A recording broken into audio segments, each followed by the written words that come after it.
एक राजा था, उसकी 3 बेटियां थीं। राजा अपनी बेटियों को बहुत प्यार करता था। उसने अपनी तीनों बेटियों को पढ़ने के लिए बाहर भेज दिया। जब तीनों की पढ़ाई पूरी हो गई तो लौटकर आ गई अपने घर। एक दिन राजा ने तीनों को बुलाकर पूछा, किसके कारण राज कर रही हो?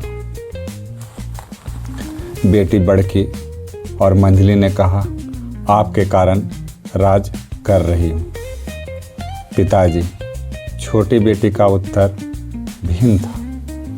उसने कहा, अपनी किस्मत और अपने भावी पति के कारण राज कर रही हूँ। पिताजी, राजा ने सोचा कि अभी इसकी पढ़ाई पूरी नहीं हुई है, इसे दोबारा पढ़ाई के लिए भेज देना चाहिए। इसलिए छोटी बेटी को पढ़ाई के वास्ते दोबारा 2 बरस के लिए भेज दिया। जब अपनी पढ़ाई पूरी कर 2 बरस बाद बेटी आई तो राजा ने उसे फुर्सत में बुलाकर फिर वही सवाल किया। छोटी बेटी ने फिर वही जवाब दिया। राजा को गुस्सा आ गया। उसने अपने सिपाहियों को आदेश दिया कि जाओ और सबसे बुड़बक लड़का खोजकर लाओ, उसी से उसका विवाह होगा। सिपाही चल दिए बुड़बक लड़के की खोज में। जाते जाते सिपाही जंगल में पहुंच गए। वहां उन्होंने देखा कि एक लड़का जिस डांड पर बैठा है उसी डांड को काट रहा है। उस लड़के को सिपाहियों ने बरियरी पेड़ से उतारा और राजा के पास ले गया। राजा ने पूछा, तुम सबको कैसे पता चला कि यह लड़का सबसे बुड़बक है? सिपाहियों ने राजा को सारी बात बता दी।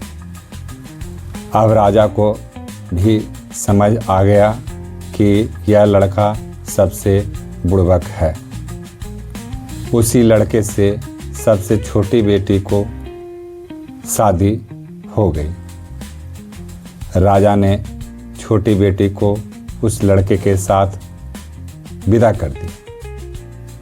माँ ने अपनी बेटी को बढ़िया बढ़िया कपड़ा पहनाकर विदा किया। दोनों वहाँ से चल दिए। चलते चलते दोनों बहुत दूर निकल आए थे। रास्ते में एक नदी मिली। नदी में पानी की धारा के साथ लाल बह रहे थे।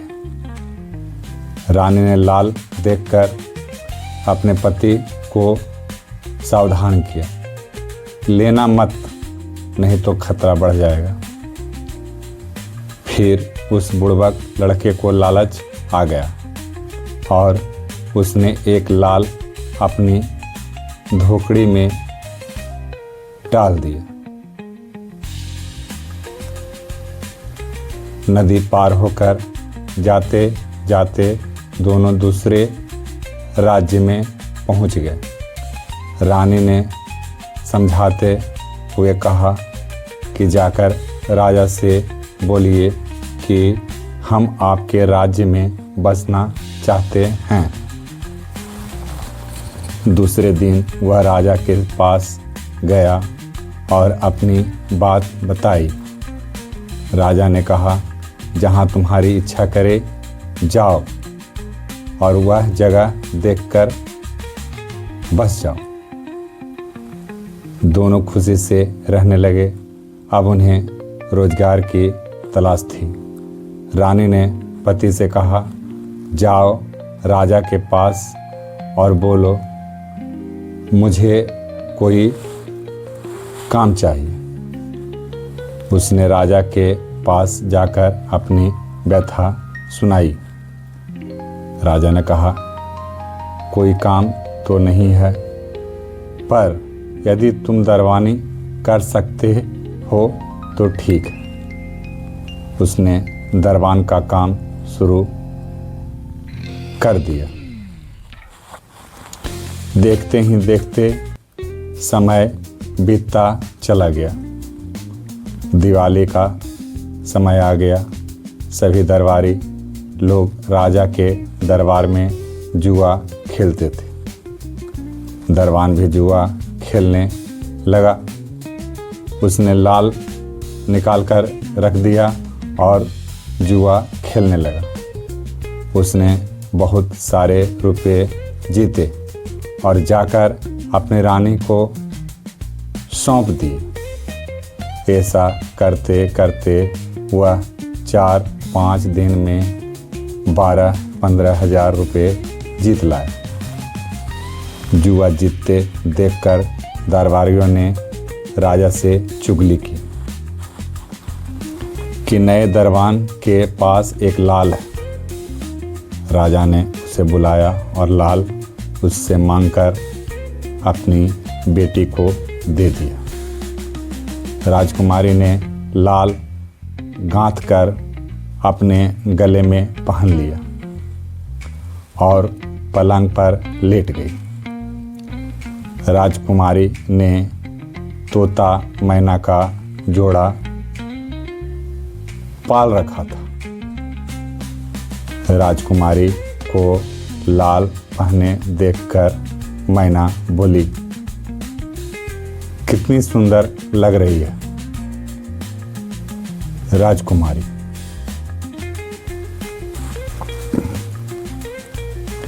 इस पर तोता बोला, तुम्हें कुछ नहीं पता। जब लाल का जोड़ा होता तो और अच्छा लगता। राजकुमारी इन दोनों की बातें सुन रही थी। वह गोड़े मुंह चादर तानकर सो गई। राजा रानी ने बहुत जगाया पर वह उठे ही न। अंत में उसने कहा, मुझे लाल के जोड़े के लिए एक और लाल चाहिए, नहीं तो मैं न खाऊंगी और न ही पीऊंगी। राजा की एक ही बेटी थी। उसको अपनी बेटी की चिंता सताए जा रही थी। उसने अपनी बेटी से कहा, जिसने एक लाल दिया है वही दूसरा लाल भी लाकर देगा। चिंता मत करो। सुबह नए दरबान को दरबार में बुलाया गया। राजा ने उसे सख्त आदेश दिया, चाहे जहाँ से भी हो सके जाओ और एक लाल लाकर इसका जोड़ा बनाओ, नहीं तो गड्ढा खोदकर पूरे परिवार को उसमें डाल देंगे। दरबान ने कहा, ठीक है, पहले मैं घर जाता हूँ और पूछकर फिर बताता हूँ। घर आकर उसने रानी को सारी बातें बताई। रानी बोली, मैंने उसी दिन आपको चेताया था कि लालच ना करें, नहीं तो खतरा होगा। आप जाकर राजा को बोलिए कि मुझे 10,000 रुपये, एक सिपाही और एक दाई के साथ साथ साल भर के लिए घर का खर्चा भी चाहिए। उसने जाकर राजा से कहा और राजा ने उसकी सारी बातें मान ली। खजांची को आदेश दिया गया और उसकी सारी ज़रूरतें पूरी कर दी गई। वह चल दिया लाल की खोज में। जाते जाते उसी नदी के किनारे पहुंच गया। उसने सोचा कि क्यों न इस बात का पता लगाया जाए कि नदी कहाँ से बहती हुई आ रही है। यही सोचकर वह नदी के किनारे किनारे चल दिया। एक जगह उसने देखा कि किसी लड़की की मुंडी कटी है और उसका खून नदी में टप टप गिर रहा। खून लाल बन रहा है और वही लाल नदी के धारा में बह रहा। वह चुपचाप एक पेड़ पर चढ़कर छुप गया और छुप छुप कर देखने लगा कि आखिर बात क्या है। जब शाम हो गई तो एक राक्षस आया और एक पेड़ से फूल तोड़कर लड़की को सूंघा दिया। लड़की तुरंत जी गई। जब दूसरे दिन राक्षस बाहर जाने लगा तो तलवार से उस लड़की की मुंडी काट दी। फिर उसी तरह खून टपकने से नदी में लाल बहने लगे। राक्षस के चले जाने के बाद उसने पेड़ से उतरकर उसी पेड़ से एक फूल तोड़ा जिससे राक्षस ने तोड़ा था और उस लड़की को सूंघा दिया। वह तुरंत जी उठी। लड़के को देखकर बहुत खुश हुई। उसका नाम था लाल परी। दोनों ने दिन भर खूब मस्ती की। शाम होने वाली थी। लाल परी ने उसे मच्छर बना दिया। जब राक्षस आया तो कहने लगा, छीरू मानुस। लाल परी ने कहा, यहाँ कहाँ से मानुस आएगा बाबूजी। यह सुनकर वह शांत हो गया। इसी तरह से जब राक्षस चला जाता तो वह लड़की को फूल सूंघाकर जिंदा कर देता था और शाम को उसकी मुंडी काट देता था। 4-5 दिन दोनों इसी तरह दिन भर मौज मस्ती करते रहे। उसने लाल परी से कहा कि वह अपने बाबूजी से पूछे कि उसके प्राण कहाँ बसते। लाल परी ने के पूछने पर पहले तो वह राक्षस टाल मटोल करता रहा। झूठ मूठ कुछ भी बता देता। जो भी बताता लड़का उसे जला देता था। फिर भी राक्षस जिंदा था। लाल परी ने फिर से अपने बाबूजी से पूछा, सही बताइए आपके प्राण कहाँ बसते। इस बार उसने सही बता दिया। मेरे प्राण 7 समुंदर पार एक ताड़ के पेड़ पर है। उस पर एक पिंजड़ा है, उसमें एक तोता है। उसी तोते में मेरे प्राण बसते हैं। वह बुड़बक लड़का वो यह सब राज जान गया। वह चल दिया। वहाँ से जाते जाते एक पेड़ के नीचे ठहरकर विश्राम करने लगा। थके होने के कारण उसे नींद नहीं आ गई। वहीं पर हंसनी का बच्चा रहता था। रोज एक सांप आकर खा जाता था। सांप परिकल था। चढ़ने लगा। पेड़ पर खुरखुराहट की आवाज़ सुन लड़के की आंख खुल गई। देखा तो एक सांप पेड़ पर चढ़ा जा रहा था। उसने तुरंत अपनी तलवार से सांप के टुकड़े टुकड़े कर दिए और अपनी ढाल से उसे तुप दिया। इसी बीच हंसनी दोनों आए और चोर के पकड़े जाने पर बहुत खुश हुई। दोनों नीचे लड़के के पास आए। उसने सारा हाल कह सुनाया और ढाल से तोपल सांप दिखाया तो हंस हंसनी की खुशी का ठिकाना नहीं रहा। हंस हंसनी ने लड़के से पूछा, तुम कहाँ जा रहे हो?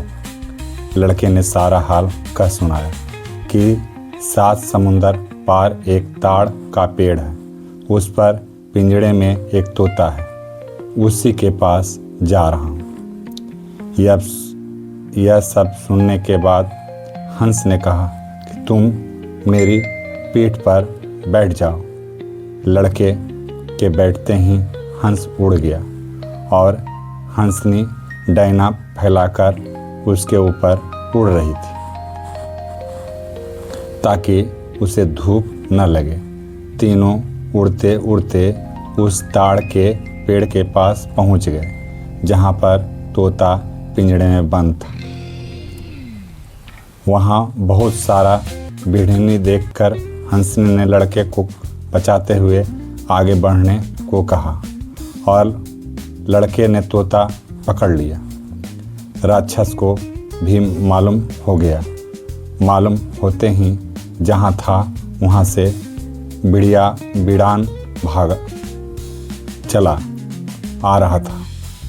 लड़के ने झट से तोता का डैना तोड़ दिया। फिर भी राक्षस चला आ रहा था। लड़के ने फिर उसका गोड़ तोड़ दिया। फिर भी राक्षस चला आ रहा था। इसके बाद तो लड़के ने राक्षस को नज़दीक पहुंचते देख मुड़ी ऐंठ दी और राक्षस के प्राण पखेरु उड़ गए। लड़का वापस चला आया और लाल परी को उसने सारी बात बताई। उसे विश्वास नहीं हो रहा था। जब सांझ के बाद अंधेरा भी होने लगा और राक्षस फिर भी नहीं आया, तब जाकर उसे विश्वास हुआ। दोनों खुशी खुशी बहुत सारे लाल लेकर घर आ गए। दूसरे दिन बुड़बक लड़के ने एक बोरे में भरकर लाल राजा के दरबार में पहुंचा दी। राजकुमारी हार में गूंथकर बहुत सारे लाल गले में पहन लिए। वह खुश हुई। वह बहुत सुंदर भी लग रही थी। राजकुमारी जब सो रही थी तब मैना और तोता दोनों आपस में बात कर रहे थे। मैना बोली, राजकुमारी कितनी सुंदर लग रही है। इस पर तोता बोला, बकवास मत करो, तुम क्या जानती है सुंदरता का हाल। राजकुमारी तब सुंदर लगती जब इसके साथ इसका पति भी होता। राजकुमारी तोता मैना की बातें सुन रही थी। उसने फिर खटवास पटवास ले ली। राजा रानी को जब पता चला तब ये दोनों उसके मनाने आए। राजकुमारी ने कहा, जब तक मेरी शादी नहीं हो जाती तब तक मैं अनजन ग्रहण नहीं करूँगी। इसके बाद राजा रानी दोनों विचार किया, इस दरमान से बढ़िया लड़का और कौन मिलेगा। भला दरबान यानी उस बुड़बक लड़के की शादी राजकुमारी से हो गई और राजा ने सारा राजपाट उसे सौंप दिया।